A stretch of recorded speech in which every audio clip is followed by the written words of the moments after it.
tell you, and I kid you not, that when you see the advanced countries, the Dubai, China, Singapore, Malaysia, America, United Kingdom, Germany, they didn't get to where they are by accident or magic.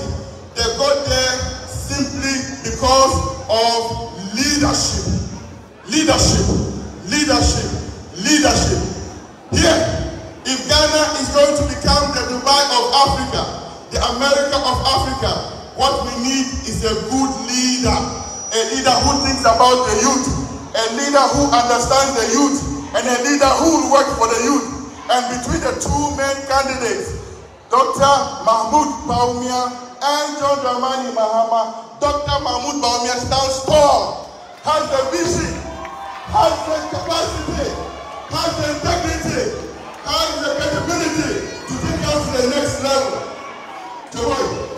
Joy, my friends, my brothers and sisters, that is why the elections in December is one of the most crucial this country is ever going to have. And that is why myself and you cannot get that decision wrong. Because if we vote for a wrong leader, it is going to take us the next 4 years to recover.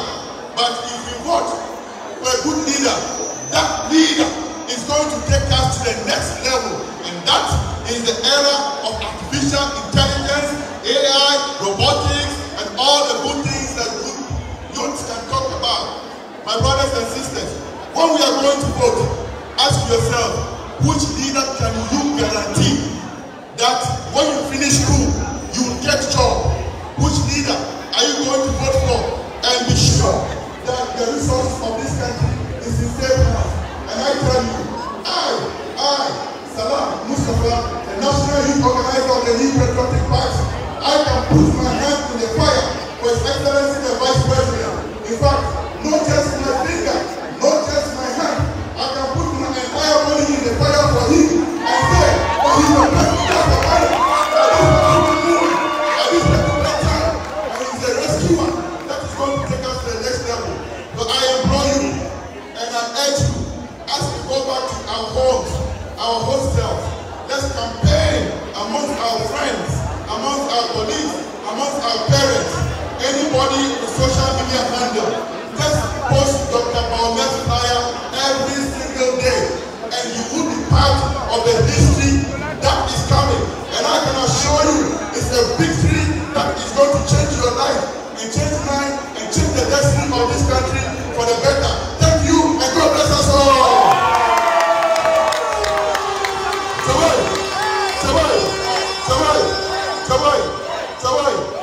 Now, I'm going to introduce to you someone you would love to listen. The reason why we are here. A man who is full of vision. A man who is determined to ensure that this country becomes the beacon of hope for Africa and the world. A man whose ideas are transforming this country. A man who believes in you. A man who is for you. And a man who works for you. Ladies and gentlemen, with the thunderous applause, let's welcome His Excellency, the Vice President of the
It's so good to be in the Upper East region and Bolgatanga today.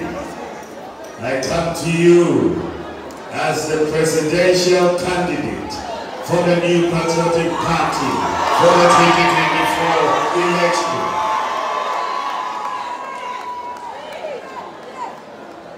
I was born in Tamale and I attended Sakasaka Primary School and I attended Tamale Secondary School. When I was growing up, I worked on the farm as a by-day worker. When I went to London to help get my school fees paid, I was a taxi driver. When I got to Canada, because of school fees, I was a cleaner in Canada. But today I stand before you as Vice President of the Republic of Ghana and a presidential candidate. So, I want you to know that you should not let anybody stop you from achieving your dreams. It is possible. It is possible. It is possible. We can get there individually, and we can get there as a nation. I don't want us as a country, Ghana, to be intimidated by the advanced economies. We can do what they have done. We can do it better. It is possible. We have done so much that now the world is entering the fourth industrial revolution. This is the digital revolution, the digital economy that is coming up. And I want to make sure Ghana does not miss out on the digital economy. We have prepared ourselves, and what the advanced countries have done and have not even done, we are doing it. Ghana, we have issued the Ghana card to 17.6 million Ghanaians, and we are going to continue issuing it in schools and so on. But we have issued the Ghana card. Do you know that America is only now thinking about issuing the equivalent of the Ghana card? The USA does not have it. It is only now that Congress and the Senate, they are trying to introduce some legislation to issue the digital ID in the United States. So Ghana is ahead of the US in the area of digital identity.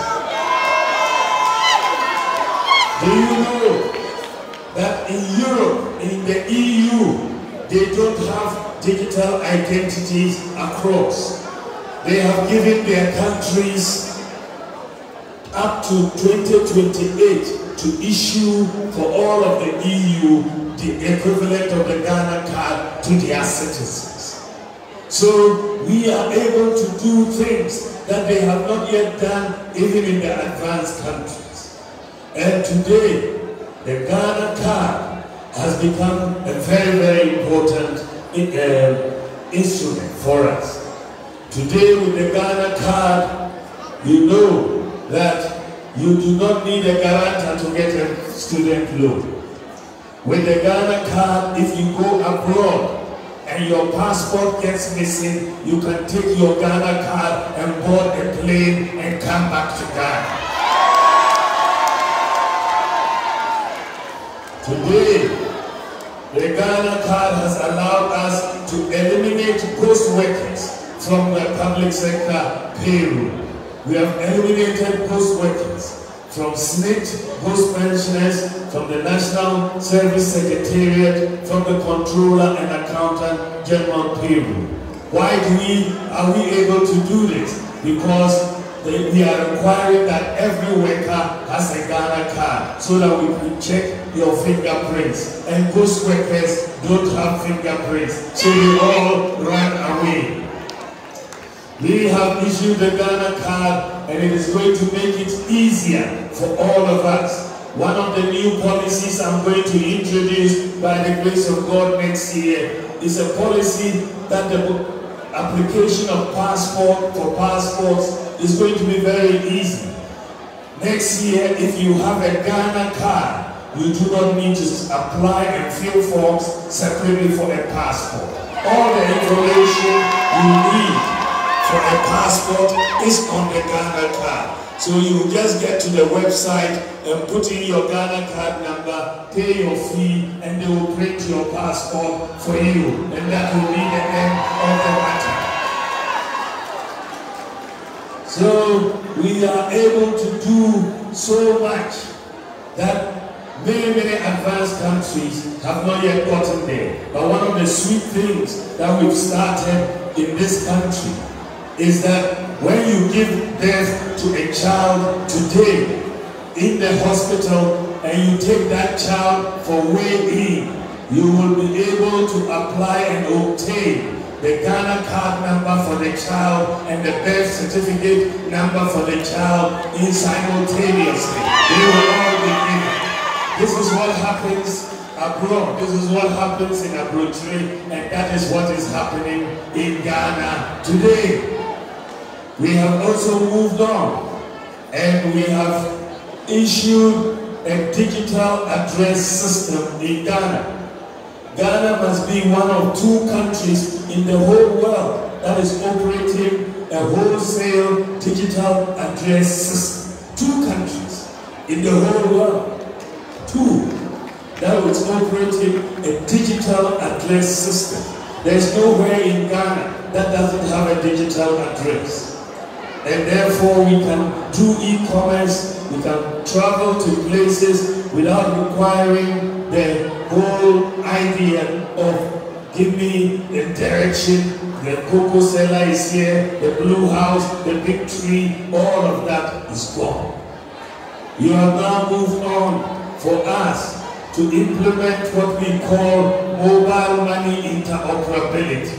We are all enjoying it because you can send money. Before it wasn't the case. You can send money from one telco to the other, from MTN to Telecel or to Airtel Tigo.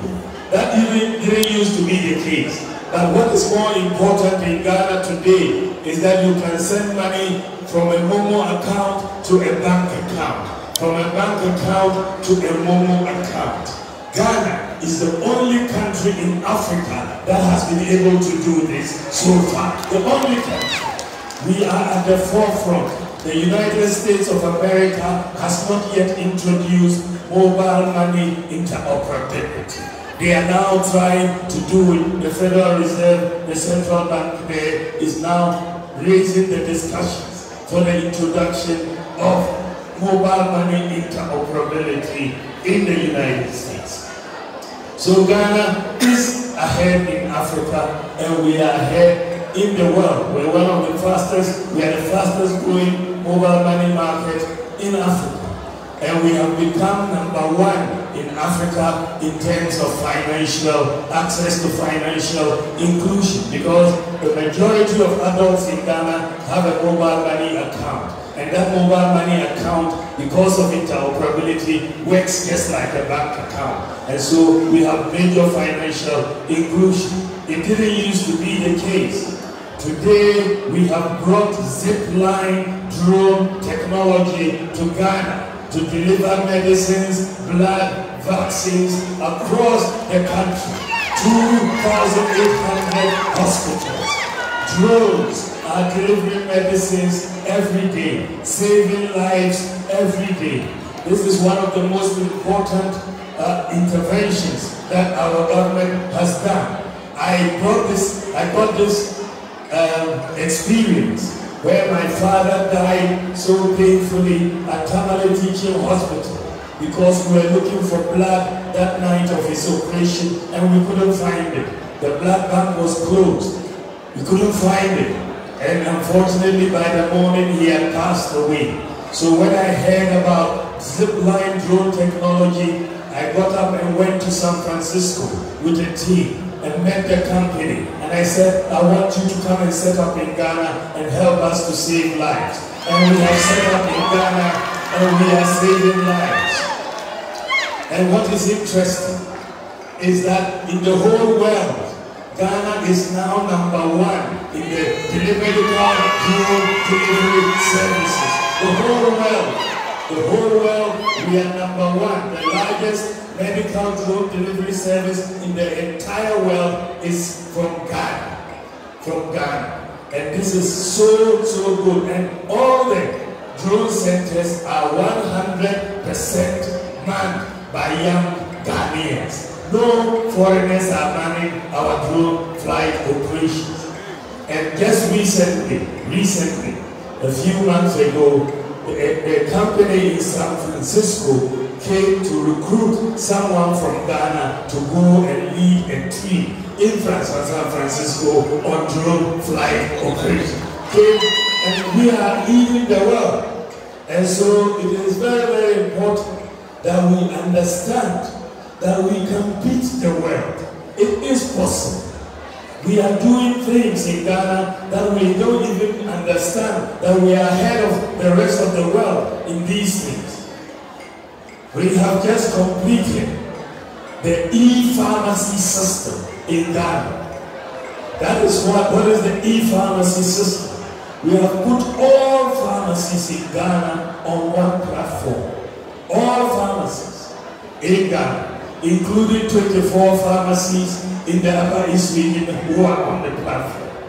And what happens? So today, because of the e-pharmacy system, if a doctor gives you a prescription, you can upload it on the e-pharmacy system and you can tell which pharmacy near you has the particular drug you are looking for. You can maybe tell which pharmacy has the drug, and you can tell the different prices from the different pharmacies. So you can order from the pharmacy that you find the price competitive. We are the first country in the whole of Africa, and one of the very few countries in the world to have a national scale e-pharmacy. We are the first country on the continent